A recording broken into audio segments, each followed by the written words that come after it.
Bom dia! Mais um momento, nós vamos passar na presença do nosso Deus, orando, pedindo a bênção, a graça e a força do Senhor. Eu me chamo Jeremias Lopes, estou aqui para orar por você e com você e juntos nós sermos edificados e fortalecidos pela palavra do Senhor. Oremos ao nosso Deus neste momento. Senhor nosso Deus e nosso Pai, nós te louvamos e te agradecemos por toda a tua bênção, por toda a tua misericórdia, pelo Senhor nos fortalecer, nos ensinar, nos aprimorar. Te louvamos, Senhor Deus, por este fim de semana que se inicia. Apresentamos a Ti o nosso dia, as nossas atividades, que o Senhor possa estar conosco, nos orientando, nos fortalecendo e nos guiando, Senhor, porque dependemos do Senhor. Somos carentes de Ti, ó Pai. Precisamos do Senhor na nossa vida. Venha, ó Deus, abençoar. Intercedemos uns pelos outros para que a Tua graça e para que o Teu favor esteja conosco, Senhor. Venha, Pai amado, estender as Tuas mãos sobre aqueles que estão necessitados, aqueles que estão, Senhor, doentes, enfermos, encarcerados. Que o Senhor, ó Deus, possa dar força, sustentação, auxílio, ajuda neste momento. Pai, em nome de Jesus, vai abençoando a vida dos Teus filhos, vai abençoando a vida das Tuas filhas. Ah, Senhor, Tu conheces as nossas necessidades e nós pedimos ao Senhor o auxílio e a proteção, Pai. Em nome de Jesus, seja conosco e também, Senhor, venha falar conosco neste momento através da Sua palavra. Em nome de Jesus. Amém. Graças a Deus. Hoje nós vamos fazer a leitura bíblica do capítulo de número 5 do livro de 1 Samuel. Vamos estar lendo o capítulo 5, do versículo de número 1 ao 7. Depois, nós vamos fazer uma leitura do capítulo 6, do versículo 1 ao 3 apenas. Vamos trabalhar esses dois capítulos aqui. Diz o texto sagrado assim: Os filisteus, pois, tomaram a arca de Deus e o trouxeram de Ebenezer a Asdod. E tomaram os filisteus a arca de Deus e meteram na casa de Dagom e puseram junto a Dagom. Levantando-se, porém, de madrugada, os de Asdod no dia seguinte, eis que Dagom estava caído com o rosto em terra diante da arca do Senhor, e tomaram a Dagom e tornaram a pô-lo no seu lugar.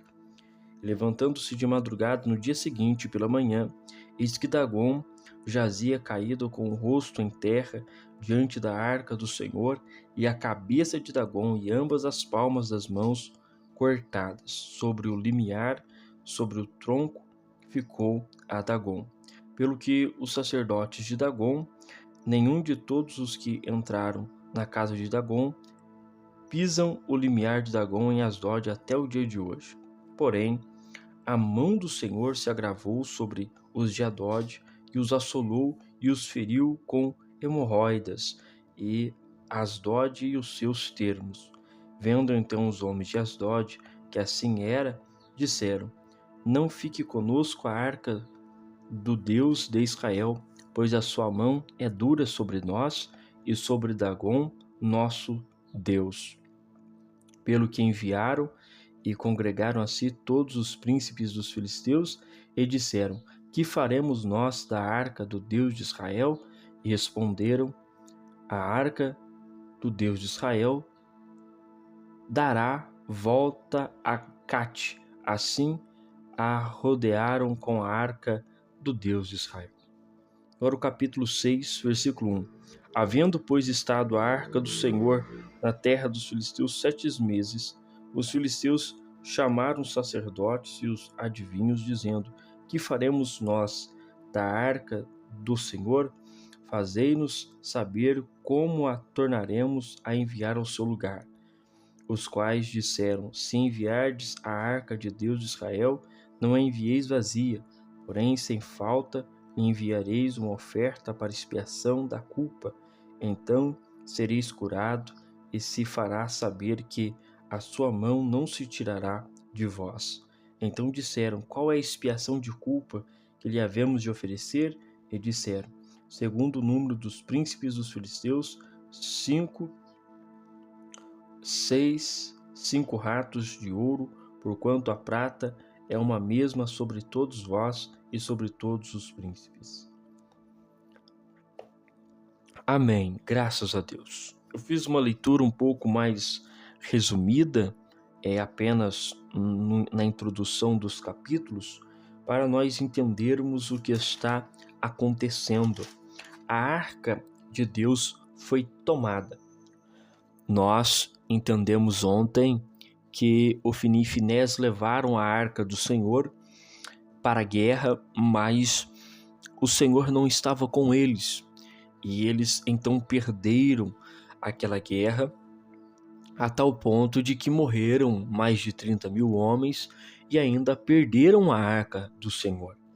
E agora a arca de Deus, ela está sendo levada pelos filisteus à casa deles. E como o costume deles era entender que aquilo que eles tinham ganhado na guerra era como troféu, eles pegaram a arca de Deus como algo qualquer. E então eles colocaram dentro do templo do Deus deles, que era o templo do Deus Dagon, pensando que o Deus de Israel era um mero Deus deles, um simples Deus deles. E eles colocaram então naquele lugar, e diz o texto que nós fizemos a leitura, que por 2 vezes Dagon apareceu despedaçado diante da arca. E Deus então feriu aquela nação de filisteus com uma peste, com uma doença de hemorroidas. E aquela civilização então foi assolada por esta doença que se esparramou naquele lugar de uma forma muito rápida, a tal ponto deles ajuntarem e fizerem uma reunião para ver o que eles iriam fazer. E eles mandaram então para um outro lugar e aconteceu a mesma coisa.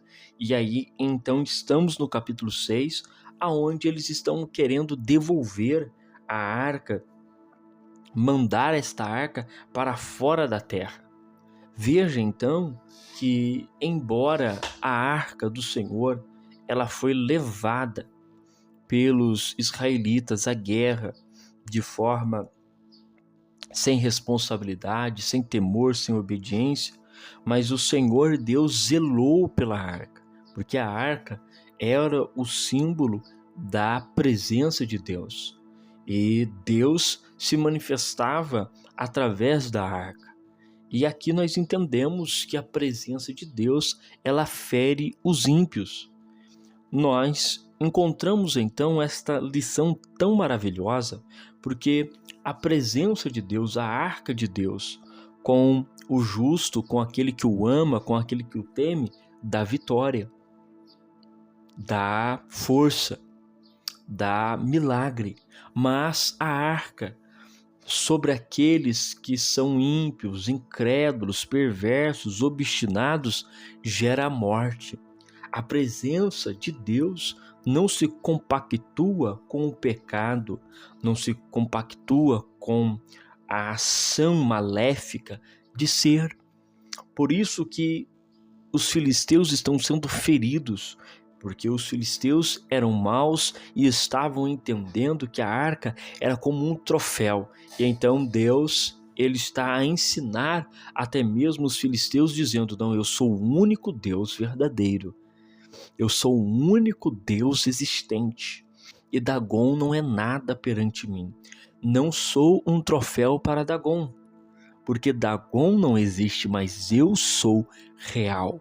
Então nós temos este texto que mostra que o Senhor é o maior de todos os deuses. Ele é o maior de todos os deuses por ele ser um único Deus. Nós conseguimos então identificar nessa história da arca de Deus na terra dos filisteus, que Deus de Israel é o maior de todos os deuses.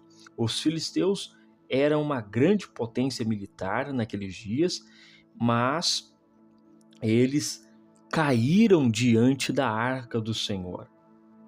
Tiveram que reconhecer a supremacia do Senhor, Deus de Israel, sobre o falso Deus deles, Dagon. Eles tiveram que ver que a arca de Deus promoveu aquela peste, aquela doença em meio a eles. E eles entenderam que Deus, então, de Israel é o Deus verdadeiro. A supremacia do Deus de Israel. Vamos ver alguns pontos.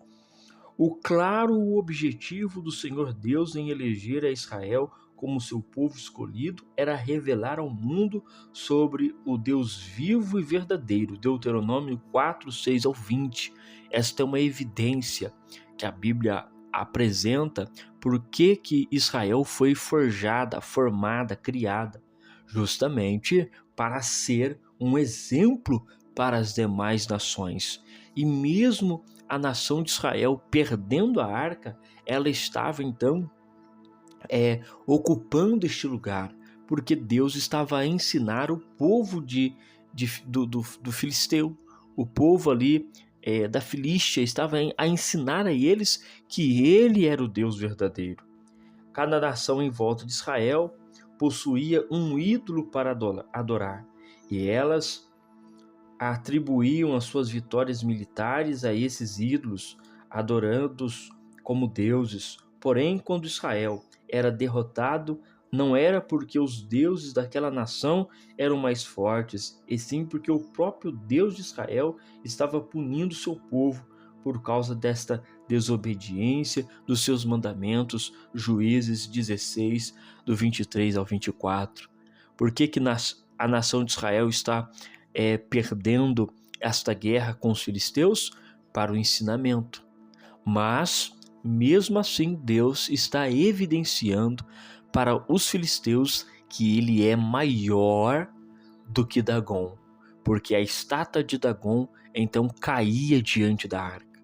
Era Deus dizendo: eu não di vitória para Israel diante de vocês, mas não é porque eu não di a vitória que vocês e os seus deuses são maiores do que eu. Em 1 Samuel 5, do 1 ao 5, os filisteus colocaram a arca de Deus de Israel no templo do seu deus Dagon, como se fosse uma praga enviada pelo Senhor sobre eles. Tiveram que ver o Dagon caído com o rosto diante da arca do Senhor. Existe um propósito de hierarquia. O menor deve inclinar-se diante do maior. Se Dagon pudesse falar, ele diria aos seus devotos filisteus que estava se inclinando diante do maior. Aqui nós conseguimos entender que o Senhor fez Dagon se inclinar justamente para trabalhar na mentalidade dos filisteus que ele é maior, que Deus é maior, que ele é soberano e que ele é rei, que ele é supremo. Pouco antes de Israel sair do Egito, o Senhor também derramou juízo sobre todos os deuses do Egito, lembra? Mostrando aos egípcios que o Deus de Israel é o Senhor de toda a terra. Isso está expresso em Êxodo 12, 12 e em Êxodo 8, 20 ao 23. Em 2 Crônicas 2, 5, Salomão disse: Irão, rei de Tiro, o seguinte: e a casa que estou para edificar há de ser grande, porque o nosso Deus é maior do que todos os deuses.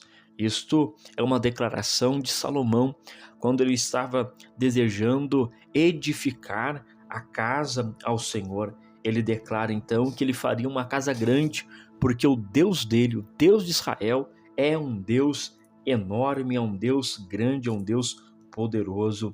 Em 2 Crônicas 32, 7, sob a ameaça de Senaqueribe, rei da Síria, o rei Ezequias disse com firmeza: esforçai-vos e vede bom ânimo e tende bom ânimo, não temais, nem vos espantais por causa do rei da Síria, nem por causa de toda a multidão que está com ele, porque há um maior conosco do que com ele. O Deus de Israel é mesmo o maior. Senaqueribe está ameaçando Israel, mas Ezequias está animando Israel, e neste animar ele declara: olha, o nosso Deus é maior, o nosso Deus vai nos dar vitória. Em Salmo 96, do 4 ao 5, o salmista disse: porque grande é o Senhor e digno de louvor, mais tremendo do que todos os deuses, porque todos os deuses dos povos são coisas vãs, não existem. O Senhor, porém, fez os céus, o Senhor é real. Em Salmo 77, 13, o salmista também pergunta: que Deus é tão grande como o nosso Deus? Veja então que nós temos inúmeras declarações onde o Senhor ele é evidenciado pela Escritura como maior. E aqui no capítulo 5 e no capítulo 6 de 1 Samuel, esta é a evidência que nós temos.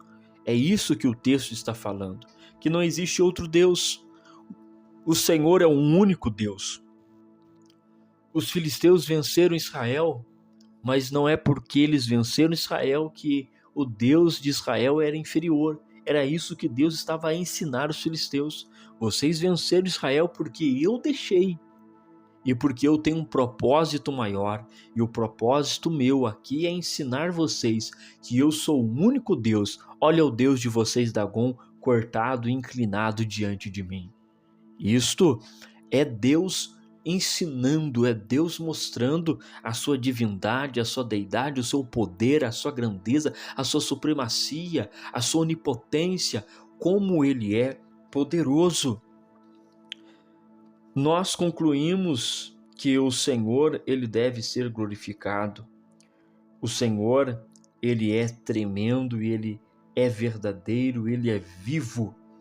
Diz em 1 João 4,4, o apóstolo João, ele declara assim: filhinhos, vós sois de Deus, e se já os tendes vencidos, porque maior é o que está em vós do que está no mundo.